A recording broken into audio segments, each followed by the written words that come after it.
Hello and welcome. Welcome. So today we're going to be doing some work on this guy's Kia. Yes, sir. Kia Forte 2018 That's right. LX. We ran into some issues recently. There was a couple codes related to the camshaft position correlation bank 1 sensor B, and so sensor B I would assume would be the one in the back, like the exhaust sensor. This is the absolute manifold, the map. When we researched and looked into it, the common failures that would be causing those codes were With a map sensor and the camshaft sensor. And the VVT solenoids, the ones that go, the exhaust solenoid specifically, excuse me. Yeah. So we replaced all those things that it could have been, the easy stuff, and we didn't get lucky. Basically, all of the codes went away except for one.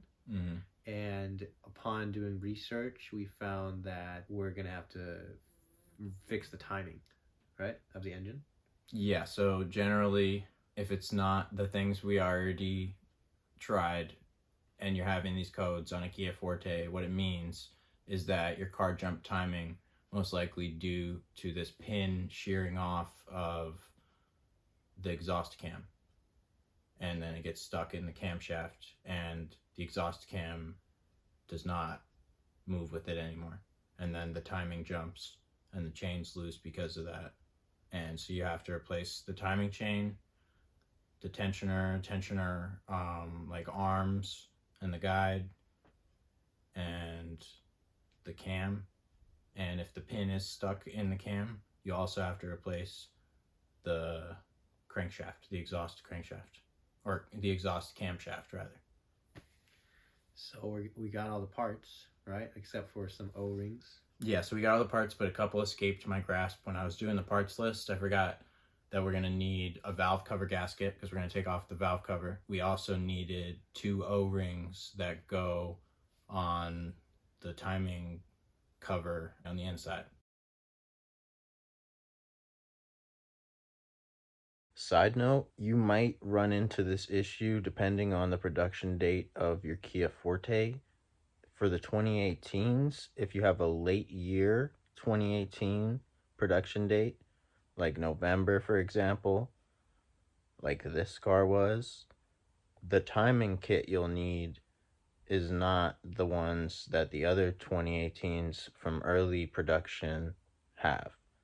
The parts are different. And some websites, they will tell you that the ones for the early production cars fit your late production car, but it's not accurate.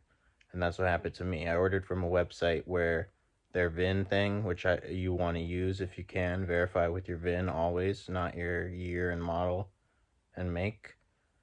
But this website, the VIN verification thing wasn't working. And they were the cheapest website for OEM Kia parts. So I was like, okay, whatever, it's fine. It wasn't fine because I had to return all the parts and there's a 20% restocking fee. So that sucks. The parts for the late year production model Kia Forte 2018s are the ones that actually go in the 2019s also. I found that out the hard way. So yeah. First we're going to disconnect the battery. That's just a 10 right there. Just going to loosen that guy up and pull it off. Like that. Stick it to the side. Alright, so we already did a compression test, so we know the valves are sealing. So now we're going to start stripping this down. So we're going to take off this guy. It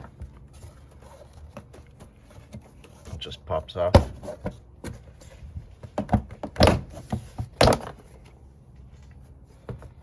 And then we're going to take off all of these. These are just clips. They come up, and then you push them down. Pop them off.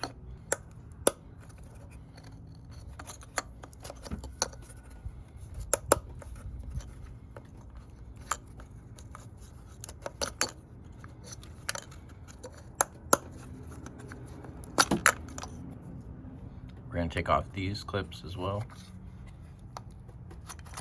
Just push down and pull on those. We're going to take off this, but we need some pliers. We're also going to take off this with that.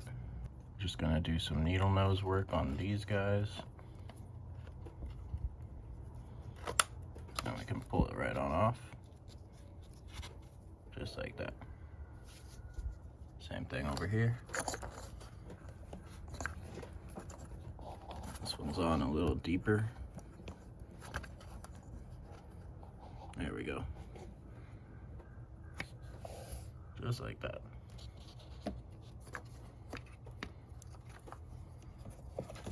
Stick that guy over there. This guy. Just pull it.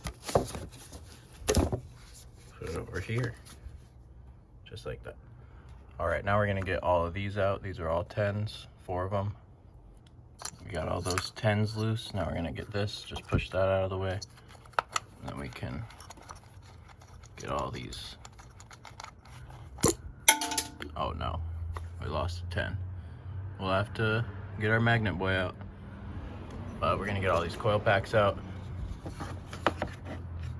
Maybe take the 10s out first so that doesn't happen to you.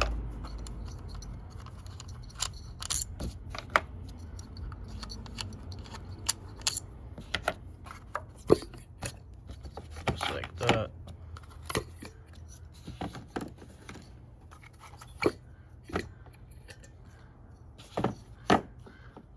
Now we can get our spark plugs out. Got all the spark plugs out. Those are a 5/8 socket. Now we're gonna take off the rest of this wiring harness. So we gotta get this guy out back here, which is a clip right here. You just pull it up and then it pops out like that. And then we have to get this guy out. It's one of the ones where you pinch the sides on the inside and then pull it out. I pinch the sides like that. Might have to do the other side. Nope, pop it out like that. Then get it out of here. That's very brittle. Might use something to pop that out. I'm just gonna get a screwdriver under there. Just try to pop it out gently.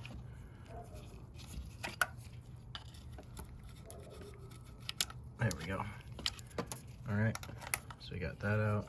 Now we need to work on this here. Just a pop, and then we'll get this guy. Just gotta pop that out like that. So this is another clip where we gotta push the sides and pop it out. We got that one free. It's just those 2 clips on the side. And then it comes right out. And now we'll get this guy. It's a clip on this side. This one's just a hard press, and then it pops right out. And now we have this out of the way. Now we can take the dipstick out and pull the valve cover. So we got the valve cover loosened up. It's all 10 millimeters. There's 5 in the front, 5 in the back, 2 in the middle, and 2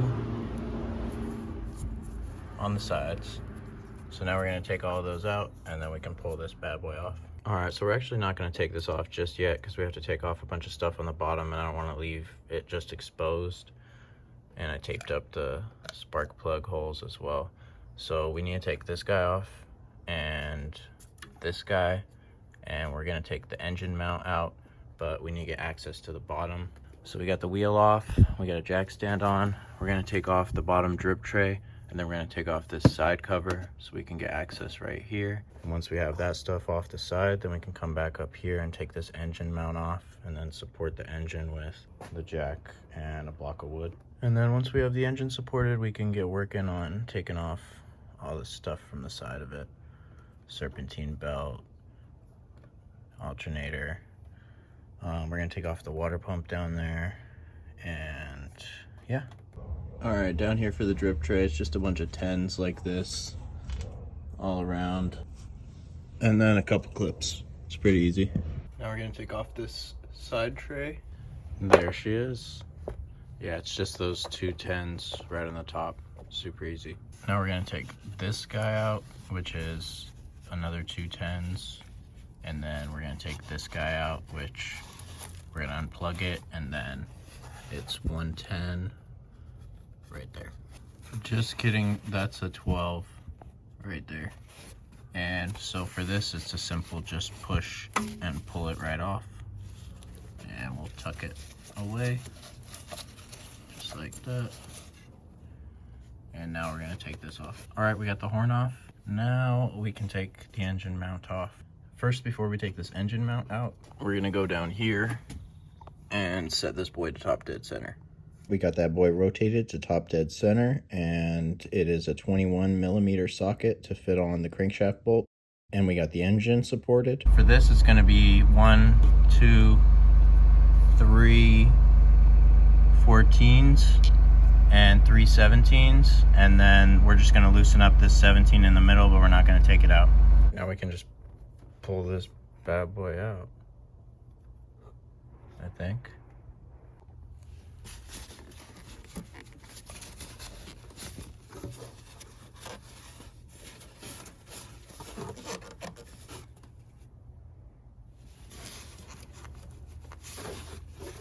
I think I got the engine jacked up a little too much. It was actually like stuck on the side.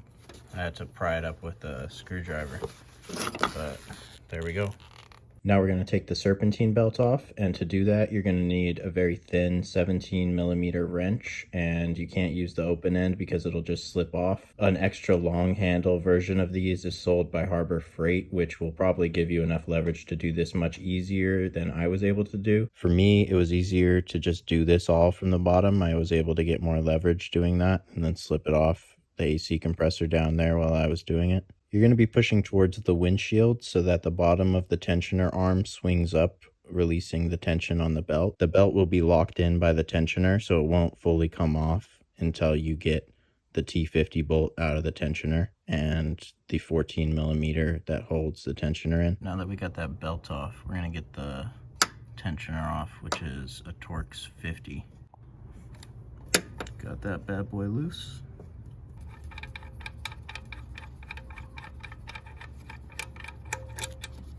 So we got that boy out. Now we need to get, where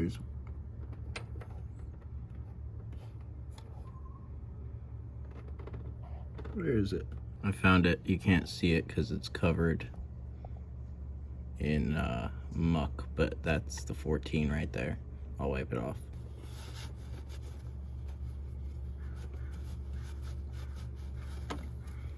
See, right there. All right, that one is super annoying to get out, but we got it loose. And now we can take this guy out. Not a lot of space here.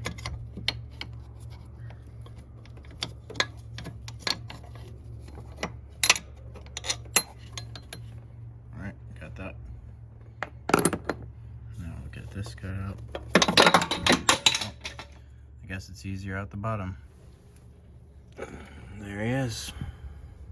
Now we can get the belt out the rest of the way. Look at it. I could use a change soon. All right, now we're gonna take off the alternator, which is gonna be this guy right here. That's a 14. And then this guy, that's a 12. And then you have to open up this little cap, and there's another 12 in there. So we got this 12mm nut off. No, this doesn't want to come off. All right, there we go. I'll just throw it back on there so we don't lose it. And we're gonna put that guy over there. And then we got the 12 out of there. We got that guy. We got this guy loose, this 14. So it should kind of shake it out. Wiggle it. All right, we got the alternator out of there. We're just gonna put that, oh, never mind, we can't. Haha, just put it up there. Now we're actually gonna take off this engine hook. Now that we got that out of the way, we're gonna move down here and get out these 410s and pull this guy off. All right, we got those 410s out. I could just Shimmy that guy on out of there. Now we're gonna loosen up all the 12s and 14s up here, everywhere that we can see on the side. And down here, all these guys as well. We're gonna loosen them all up. So now that we got all our bolts loosened, we're gonna double check and see that we're at the 0 on the top dead center, and then take off the harmonic balancer and the water pump. All right, so getting that harmonic balancer bolt off was completely impossible for me with the tools I had. So what I had to do was get one of these bad boys. Shout out Torque Test channel, because they test these, well, they test everything. They tested this and they showed that it should be able to do the job. And that video has like hundreds of comments of people saying they used it for exactly this. So this was like 50 bucks, which is crazy for what it should be able to do. That was another like 30. And then I got this as well, just in case that pulley wants to be stuck, so we don't have to struggle or go back. So before we crack that bolt off, we're gonna reset it to top dead center, because it got off. It got moved when we were trying to take it off with a breaker bar and a cheater pipe and everything else. So that's the first thing we're gonna do. We got it reset to top dead center. Now let's crack that bolt off. When you're taking the harmonic balancer off, you're gonna want it to not spin, especially not counterclockwise. For me, I was able to use a small extension for a 3/4 inch ratchet and stick that in there and hold it while I used the impact to take it off, and that worked for me. But they also make tools specifically to hold those pulleys so they don't move. I didn't find one at Harbor Freight, but there's a couple websites you can order them from online if you just Google pulley holder tool. When you put it back on, same thing. You're gonna wanna hold it so it doesn't spin. Moment of truth. Like butter. 10 out of 10. Would recommend. So yeah, would definitely recommend that for like $100, including the sockets. You can't go wrong. I mean, I struggled with this for hours yesterday. This came off in 2 seconds. Now let's see if we need a puller for this or if it's just gonna come right off. Seems kind of loose. Oh, yeah. We can return that puller set. Now we're gonna get the water pump and the condenser, or the compressor, off, and we can finish taking off the rest of these 12s and 14s on the case as well. We already loosened up the ones on the top. For the compressor, it's gonna be 1 12 right here, and then another one right there, another 12 right up there. For the last 12 on the compressor, it's blocked by these lines, and I don't want to take off the lines because I'm not gonna be replacing the freons, so I'm using this tiny little 12, and I put a cheater bar on the end, and that worked. We got that last bolt out. Now it's kind of dangling there. We're just gonna disconnect it from the top, which is just that one push sensor, and then we're gonna pop out that clip over there, and then we can just move it to the side without disconnecting the AC lines. We got the compressor off, and it's just sitting there on top of the jack, so it's not putting too much pressure on these lines right here.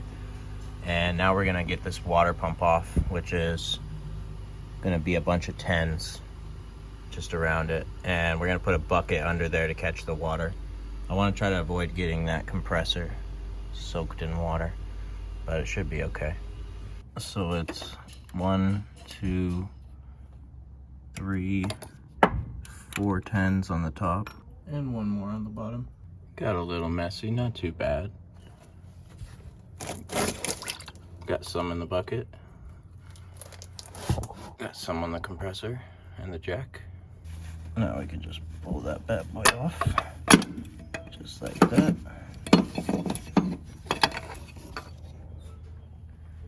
And it's free. Now we're just gonna dry up some of the excess coolant that fell out and take out the rest of the 12s and 10s, and then we'll take off this guy. So there's one more right in there that you don't want to forget about, and then the oil pan bolts right here 1, 2, 3, 4 of them. All right, so we got all the bolts out the side and the 4 from the oil pan. Now we're gonna pull the valve cover and then we can pull this side.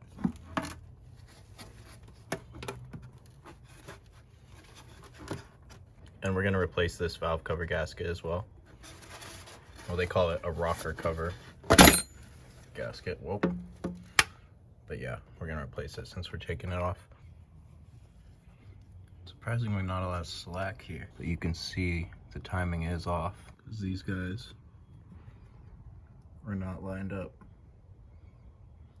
Doesn't look like it's off terribly, but it is off. Let's get this guy out and then we can pull the side.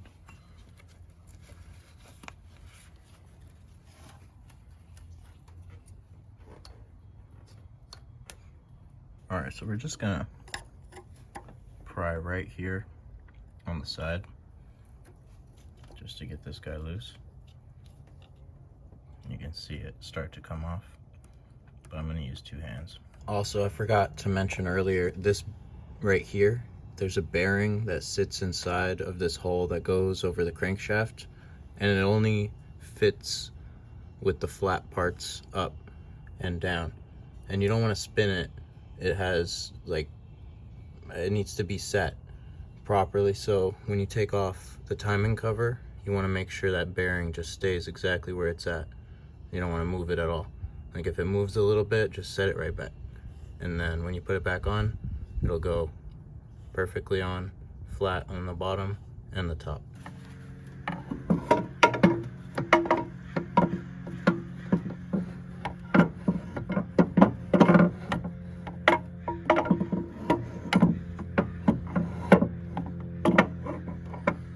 To get the timing cover past the crankshaft, I had to jack the engine up a little bit and find the right position that gave me more room to then slide it around. Next, we're gonna take off the tensioner, which is just 2 10s. Got the tensioner off, it was just the 2 10s. Now we're gonna take off the 112 down there and then get that off. And then get this, which will be 12 right there and 1 on the bottom right there. Got that 12 out. Oh, dripping a little oil. I put a shop rag over the open part of the oil pan. Got that guy out. And then we're gonna get that bolt out down here and the one on the top. All right, we got the bottom one out.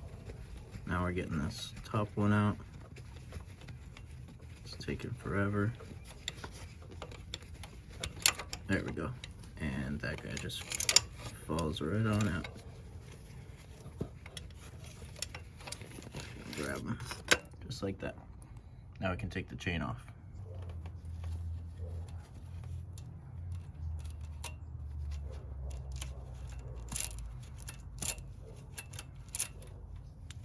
Just like that. And it's free. So now we're gonna take this guy off, and that's gonna be a 14, and we're gonna hold it right here on the edge with the wrench. All right, we got that 14 out. Now we're gonna pull that cam phaser out, just like that. And that's the culprit right there. There's supposed to be a pin,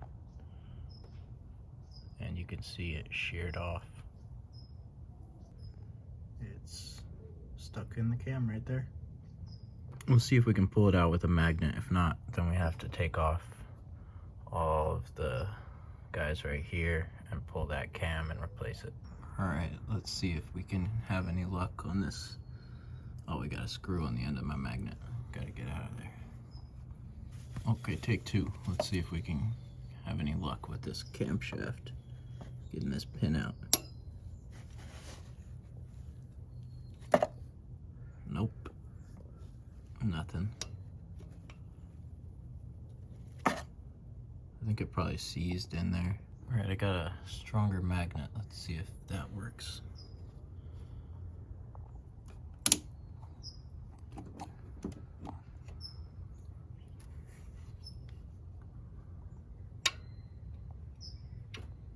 Nope. Not even a budge. So last resort before we take out this cam and put in a new one, we're gonna heat it up a little bit and see if it pops out.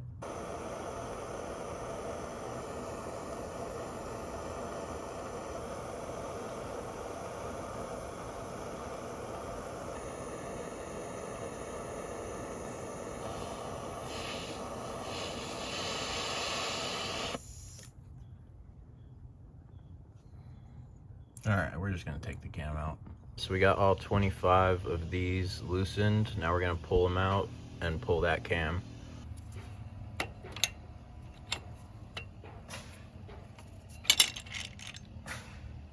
We got all those guys out. We just kept the bolts in them to keep it simple. Now we're gonna pull this cam, just like that. Now we're gonna clean up. We'll probably leave the oil in there. Might put a little assembly lube in that one. We're gonna clean up the edge where the valve cover sits all around. Got everything cleaned up, looking real nice and shiny. Now we're gonna clean up all the RTV off the side, all around here, top to bottom. And we're gonna clean the RTV from the timing cover itself, all around, top to bottom. We got that cleaned up pretty good, all around. Now we're gonna pop out these two O-rings, that one, and replace them with the new ones. You just wanna pop those up with a little flathead or a pick, and then pull it right on out. Same with this one. And we'll just press the new ones in, just like that.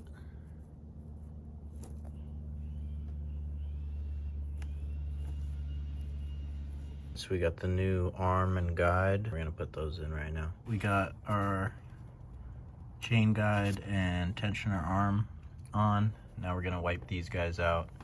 I decided I'm just gonna wipe them out and put assembly lube on it since I have it, and then we'll put in the new cam. We got it lubed up. Now the reason we're even doing this repair is because apparently this hole is too deep and it causes the pin to shear off over time. I saw someone online say that to fix this problem they've been putting a little BB in it, and that fills up the gap in that hole and makes it so the pin isn't allowed to shear off. So we're gonna try that. So we got our BB, we're just gonna drop it in just like that. And it looks like it fills up the hole perfectly to where the pin will sit in at the end where it should have originally, I guess. I don't know. We'll let you know how it goes in a few thousand miles. We're actually gonna take this back out for now until we install the cam. We'll put it back in right before we put on the sprocket. Now we're just gonna set the cam in with the timing mark, that little dimple right there, facing up. Just gonna pick it up and turn it.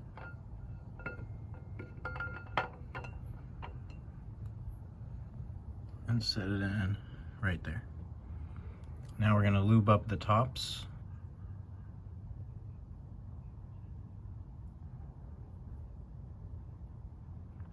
Oh no, we're gonna have to wipe that off right in the end.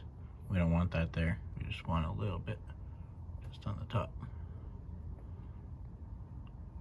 Just like that. So we got that all cleaned off on both sides.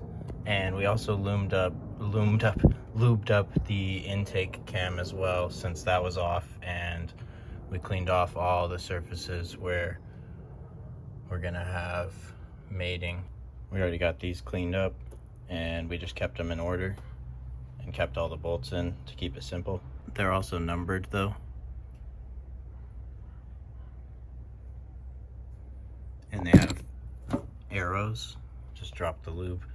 And they have arrows pointing the direction that they're supposed to go, which is that way. All right, so we got all of these in, and now we're gonna do the tightening sequence, which I'll put on the screen, but we're gonna do it just a little, and then a little, and a little, until it's fully hand tight, and then we'll do the sequence to torque it as well. We got them all torqued up, very nice. All 25 of them. For the little guys, it's 10.1 foot-pounds, and for the big guys, it's 16.6 foot-pounds. So now we're gonna put that little BB right in that hole right there. Just like that. And then we're gonna install the sprocket or the actuator or the CVVT, whatever you want to call it, just like that. And you can see it doesn't cause it to push out or anything. I test fitted this before to see where it sat, and it still sits perfectly in line, both these gears. So yeah, we'll tell you in a couple thousand miles how that held up, but apparently that helps with the pin shearing situation. Hopefully it does. Now we're gonna torque this bolt down to 56 foot-pounds. And that bolt in there is a 14 millimeter. So to torque it down, we're gonna put a wrench right here on this guy, and then we'll just torque it. So we got our wrench on just like that. That's what I meant. That's how you're gonna want your wrench. And now we can torque it. So we got that guy torqued in. We're gonna leave the wrench for now because we're gonna be moving this guy when we set the chain in proper time right now. What we're looking for is, we want those two horizontal lines, this guy and that guy, to line up here. Well, the crankshaft sits straight up like that. So on the crankshaft, we want that white link to match that little dimple on it, while this pin sits 12 o'clock. And then up top, we need to turn these guys because this yellow link needs to match this dimple, and then that yellow link needs to match that yellow dimple. So now we're gonna individually turn these cranks and set this one first, and then we'll get that one on. And we're gonna leave our extra slack on this side because this is where we're gonna put the tensioner on, over there.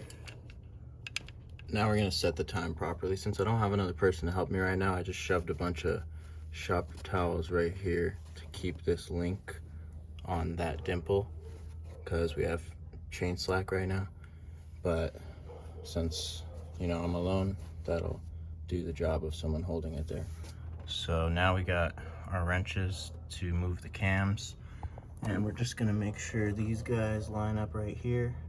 So the right one needs to go down a little, the left one needs to go, they both need to go down. This one needs to come this way, this one needs to go that way.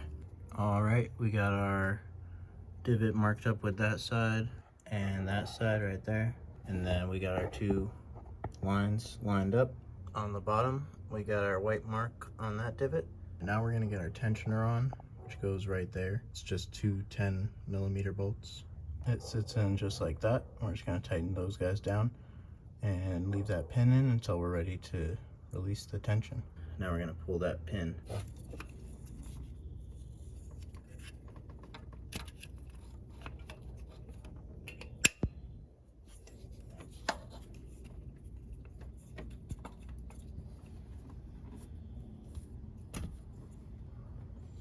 Pin out.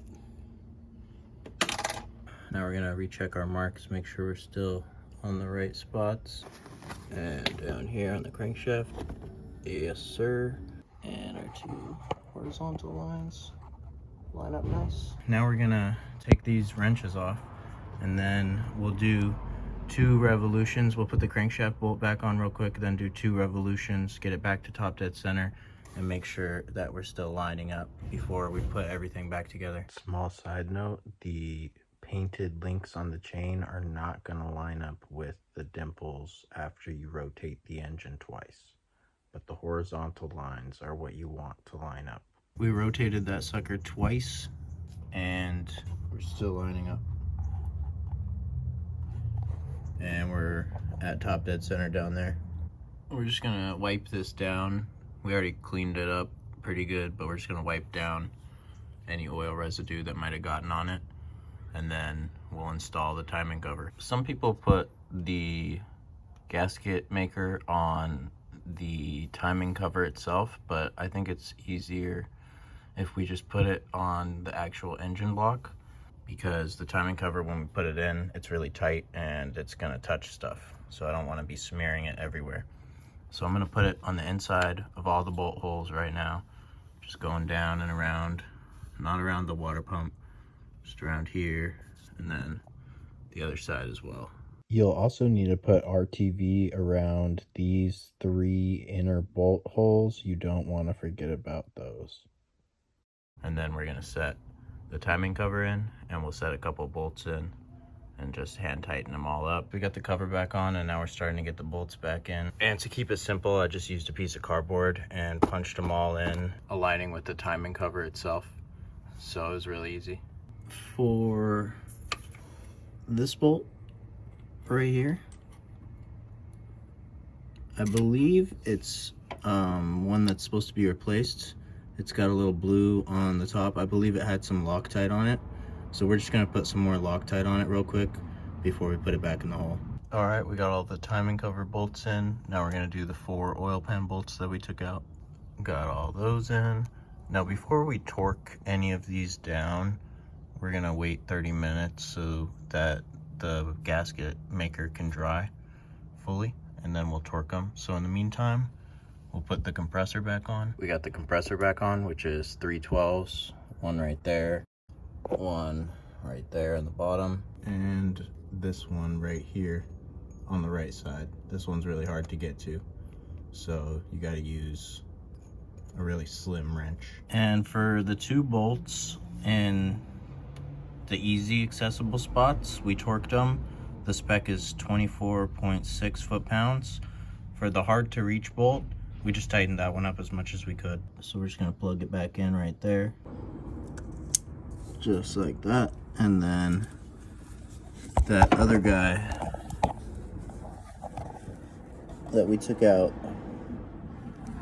is right there, and it just goes back in just like that. And the compressor is now back in. Now we're gonna torque up all the timing cover bolts. I'll put the specs on the screen. We got all our timing cover bolts torqued up. Now we're gonna put the water pump back on, which is just gonna be 5 10mm, and they're gonna be torqued to 7.2 to 8.7.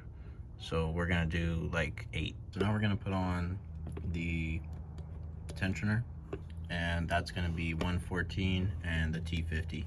And you gotta have the belt on it already, like that, when you put it in, or else you won't be able to get the belt on. To get that 14 and that T50 back in, you're gonna need to jack the engine up, and also I cannot fit a torque wrench in there, so I just tightened them up good and plenty. They're supposed to be about 36 for that one, and I assume this one's about the same. I couldn't find the spec for it. Now we're gonna get the alternator back in. So to get the alternator back in, there's a sleeve on the right side of that one, and if it's popping out, which it will, you're not gonna be able to fit it. So you probably will have to hammer that sleeve back in a little bit. You can see it sticking out a little bit right there. It's on the inside of that right arm. And then once you get that in, you can just get that swing bolt in, hand tighten it, and then we'll put in the other one on that bracket right there. We got those torqued to 23.9 and that one. It's a 14, that's a 12, and then we just got that one tight enough, and we're just gonna close that cap. And now we're gonna plug it back in, which is one of these. I think it's this one. Yep. And click it just like that. And the alternator is now installed fully. Now we're gonna put on the face for the water pump and put in those 4 10mm. Getting those in, and since we're down here anyways, we're gonna torque up these 4 oil pan bolts. Now we're gonna put the harmonic balancer back on, and the torque spec for that is 207 foot-pounds. All right, for the crankshaft pulley bolt, the torque specs that I was finding were kind of ranging, but it seemed like 207 was the most common spec that kept coming up when I looked it up. So that's what we went with. Also, you would need a pretty good torque wrench to get that spec. Most like basic torque wrenches only go up to 150 foot-pounds. And then also, you would probably want a puller holder tool so that it doesn't spin when you're trying to take it off and put it on. That'll be really helpful as well. We got that bolt torqued on. Now we're gonna put the serpentine belt back on. I drew up a handy dandy little diagram of how the serpentine belt goes around everything for you right here. So we got the serpentine belt back on. You put a 17 mil on the end of this guy right here, and then you have to push it towards the back of the car to swing this tension arm. Now we're gonna put the valve cover back on, and we got a new valve cover gasket for that. So we're gonna install that right now. We got the new gasket in. Now we're just gonna run a quick little string of oil around it. We got the valve cover in, which is just these 14 10mm bolts torqued to 7 foot-pounds. For the valve cover, you're gonna want to tighten it down in 2 phases. First, hand tight. Some people even do it 3.5 foot-pounds and then do it to the 7 foot-pounds. But you're gonna start with the 2 middle ones and then work your way out and around from there. Now we're gonna put back in the engine hanger that we took out. We got the engine mount bolt hand tightened in, which is just a 14mm, and then we're gonna torque it to 36.4. So we got the engine hanger back in, torqued down, and now we're gonna put the mount for the engine back on, which is these 3 up here that we left on, and then these 3 right here. So we're gonna take those out real quick and then set this guy in. And we also loosened this guy up, so we'll need to retighten that guy too, just to give us a little play when we put it back on. Oh, that's a chunky mosquito. All right, so we got those bolts off. Now we're just gonna set that guy right on top right there. I'm actually just gonna wipe this off real quick so that our mating surfaces are as clean as they can be.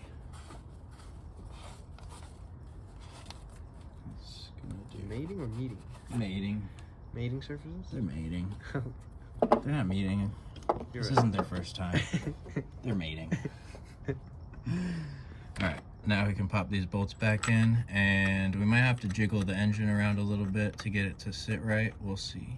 Yeah, it looks like it's not lining up there or there. Yeah. Yeah. Oh, I see. Okay, that's what you mean by jiggle. Yeah, because it's loose right now since it's missing this guy. So got- its base needs to be realigned. Exactly. It's on a jack to support it in the meantime.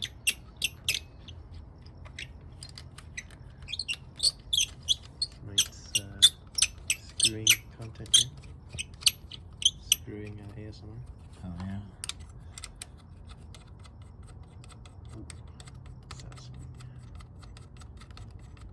Just picture someone loving this. Alright, now let's get these guys over here. It's easy. We'll start Do we with help? that one. Oh, you're helping. Yeah, just a little bit. It's no effort here, huh? So far it's not too difficult. Just a little like push and pull, you know? Push and pull, yeah. Just a little push and pull. Pull. Yeah. And screw. And push. And pull. And screw. And turn. And look. And screw. And push. And pull. And ASMR. Exactly. Now we'll get this guy in. In here. Just like that. But yeah, you see, like, so it's off, right? Yeah. And you're saying how hard is it to do? You just push it. I'm not doing anything other than just pushing it with my fingers. I'm not even really gripping it that strong. It's got a good amount of wiggle room on it, you know? Engine's a little loosey-goosey. Honestly, it's kind of springy, you know? I mean, it's a good thing we have this mount. Right? Yeah, Otherwise it'd be jostling all over the place. pretty much. Yeah, so you just gotta give it a wig. Give it a wig to wear. Give it a jostle. Exactly. Now we got all those in. Pretty good.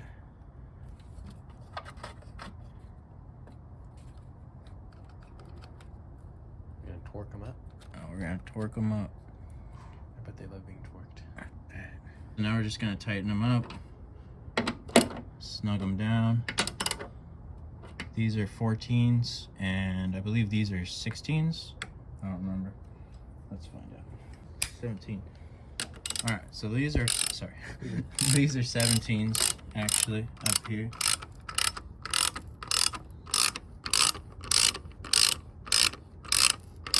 We're gonna torque these down now, and the torque specs for these three right here are gonna be 36.2 to 47 foot-pounds, and then for these three up here, it's gonna be the same, 36.2 to 47. For the middle one, it's gonna be 47 to 61.5. Yeah, sometimes the handle will twist a little bit when you're using it on these cheaper torque wrenches. There we go. And this last one, that's it. Now we're gonna do the center one, 255, just like that. Oh, that's a good call. Yeah, almost forgot about that. We'll put on the grounding cable that goes to the engine block and to the frame of the car. For these, we're just gonna hand tighten them down. Does that look like it isn't torqued? All right, with that being said, let's move on. Okay. So we got that engine grounding cable back on. Now we're gonna wipe off this dipstick and put that back in, just like that. Beautiful. Now we're gonna put this wiring harness back on, which is plugging into that guy, and then this guy, and then this guy just plugs into the top of the alternator just to clip the wire down. So now we got this connector here, which is for the horn that we took out. So we're just gonna go over here, and we left the bolt in there. We'll just take the bolt off of that bracket. I believe it's a 12? No, it might be a 10. Oh, we almost lost it. Ooh, saved it. No, that's a 12. So that's a 12 millimeter. And then this guy just slides right into there. Just like that. And bolt goes in. Imagine we forgot to put the horn back in and you're trying to beep at somebody. You're just like, whoa. I would probably know when I started driving away today. Oh yeah, you would. That's a good point. So there was only one time I didn't honk when I was driving away, which is when I had Robert's car. Because I was like, oh, this is probably going to be hand tight. Mm-hmm. All right, we got the horn back in, plugged in, ready to go. Now we can take this guy, put it back on top, put it into there. These really are like buttons. Yep, put it into there, clip it into the back right here. You know, it takes me about probably 10 seconds to button up my shirt. Oh yeah? I would say maybe 15 seconds on a bad day. But buttoning up a car seems like it takes a bit longer. It takes a little bit longer. It depends on how unbuttoned the car is. All right, so yeah, we don't have that many buttons. We got like what, 10? Yeah. Like we don't button up our pants. No. You ever have one button on the You pants. ever have pants with a zipper instead of a zipper? It's a button. Like yeah, five buttons or something. I don't like them. It's annoying when you have to pee and then you have to put them back all together. Because then you have to take. You can't just like zip down a zip. You have to take it all off. It's not convenient. No. It's really bad. It's really bad. Yeah. I don't have any pants like that anymore. I don't anymore either. Oh. All right, now we're gonna put the spark plugs back in, and we are not gonna torque them. We didn't torque them last time because I'm scared to damage them since we would have to use an extension to torque them. So we just put them in tight.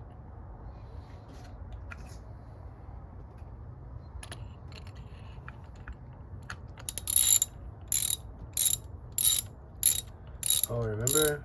Were these the ones where we were trying to get them out? Yep, and we had the wrong. The adapter got stuck on the thing. The adapter. And we tried to screw it in, it wasn't screwing in. And it was like, why isn't it screwing in? And then we found out. Yeah. And we got kind of nervous because how we're going to get the adapter back. Yeah. Because there's the compression test we were doing. Yes. That was scary. It was. I remember feeling like, oh my gosh, it's going to be stuck in there forever. Me too. I remember thinking, how does one go about getting a piece of metal out of an engine? Yeah. When it's a really tiny little hole. Yeah. And it was screwed on too. It was. It's not like it screwed was on just, tight. Yeah, it was not like it was just in there, you can just pull it out. No, with a magnet or something. Yeah, no. It was screwed on. And in order to get it off, you had to screw a piece onto it and then hope that you screwed it on tight enough to unscrew it from the first piece And you screwed it on the first piece pretty tight. Exactly. That's one of those, your whole soul just sinks to the pit of your stomach. Yeah.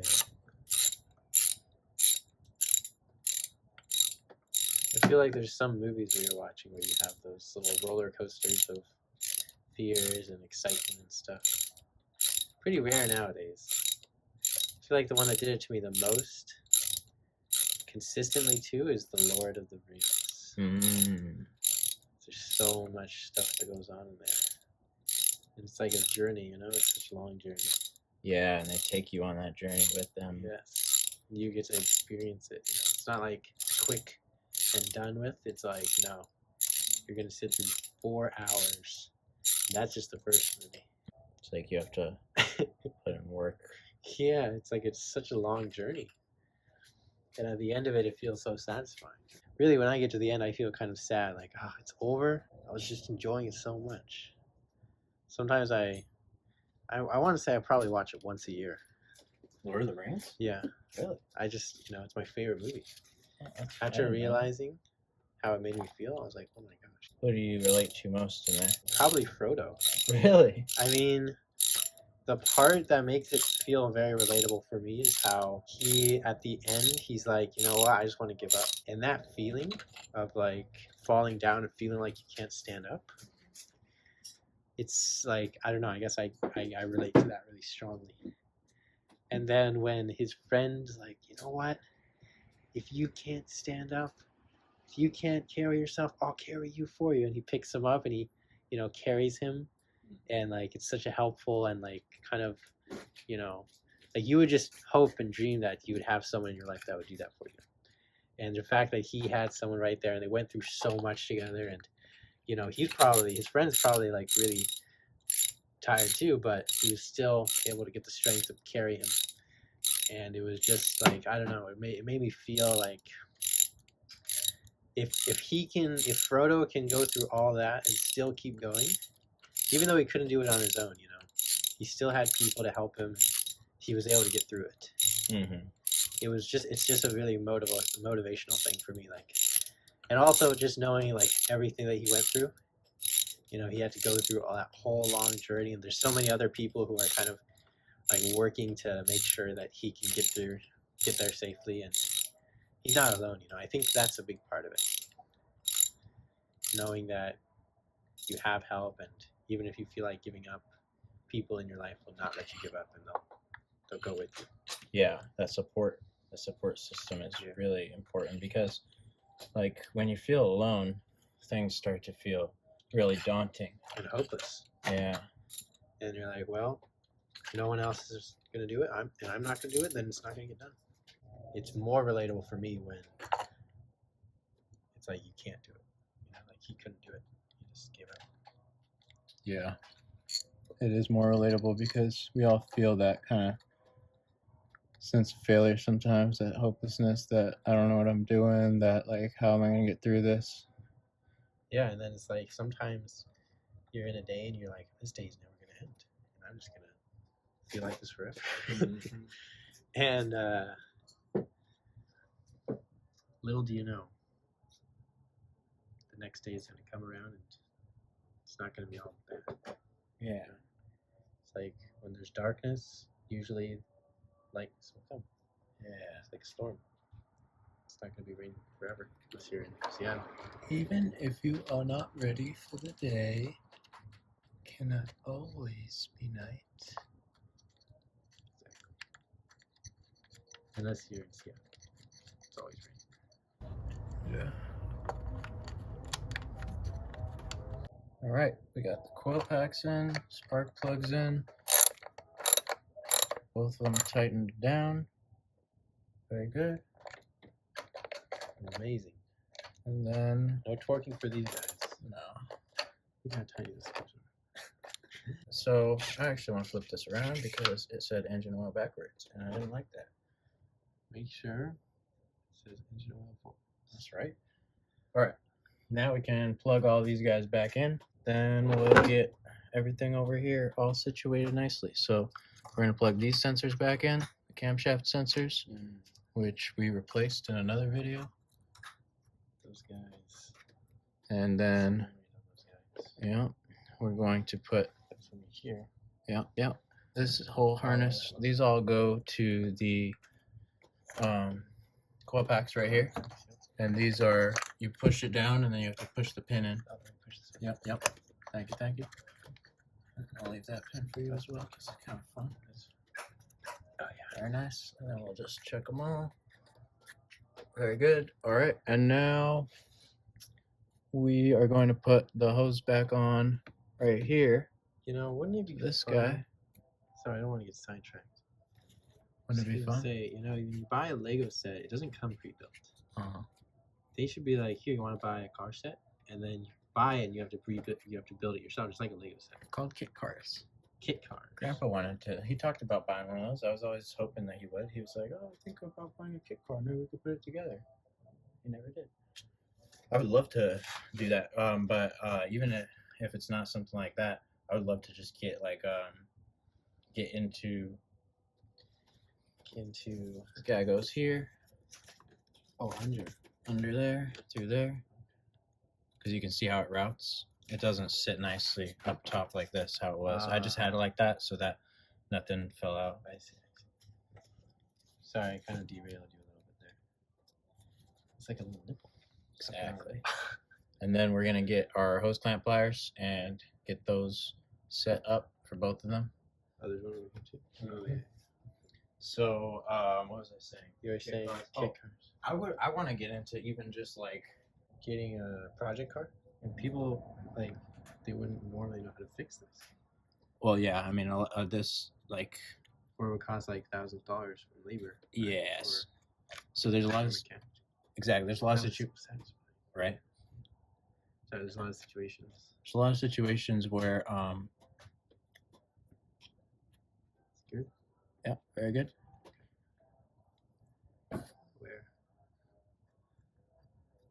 Where cars have common failure points and the repair is thousands of dollars, and so people will just get rid of the car. And so you can find cars like that on Craigslist and things pretty easily.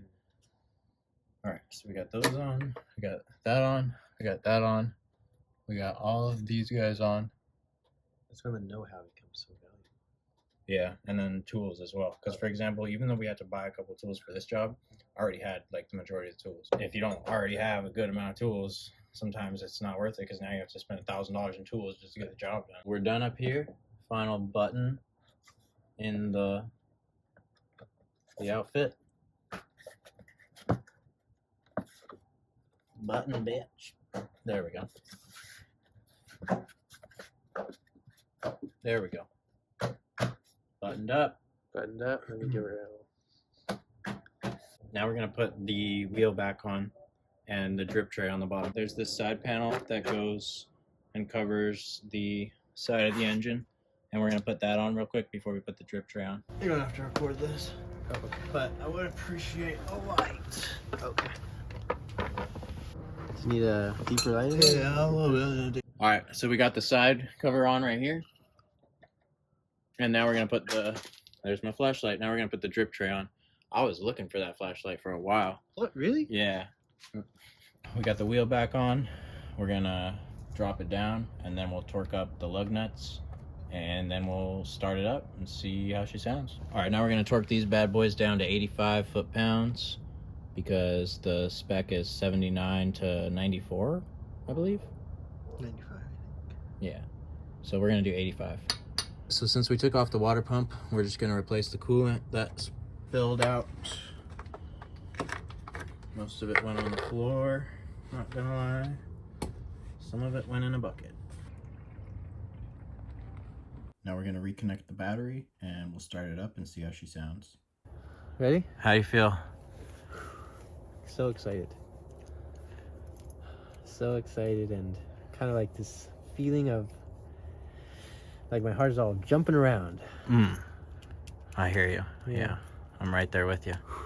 Just imagine what it's gonna be like to drive. Ready? Yep. Okay. All right.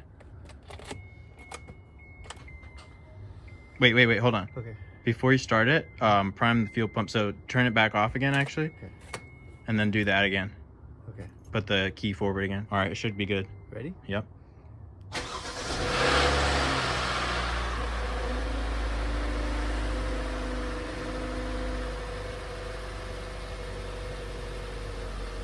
What do you think? It's kind of a scary initial startup sound. Yeah.